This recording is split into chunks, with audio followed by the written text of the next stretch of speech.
बढ़ावा बतारू हो घरवा न कहे रनिया बतारू हो।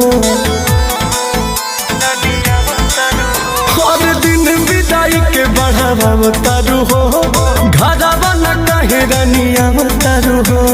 कबहू न कोनी राजा तेजिया पर पहिले पहिले देवी पूजन कर असोई हवा कुअर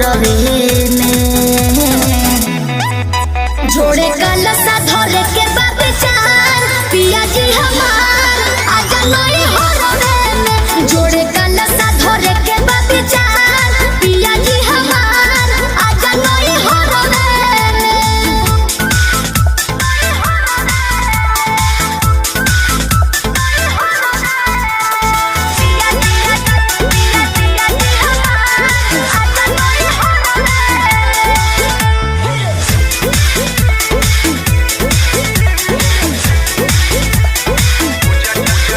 पूजा करे के मन जे बाटे हो रानी बाटे हो। अब घर ही करे के साथे हो रानी साथे हो। पूजा करे के मन जे बाटे हो रानी बाटे हो। अब घर ही करे के साथे हो रानी साथे हो। सोचहूँ बलम जी तू बाहर पागल हवा में कहबा लागल पड़ी गइल झगड़ में।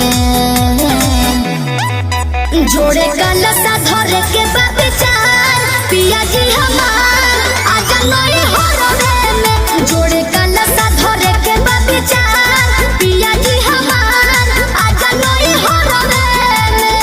पिया पिया पिया पिया जी हमार नई हरवे पिया पिया पिया पिया जी हमार नई हरवे।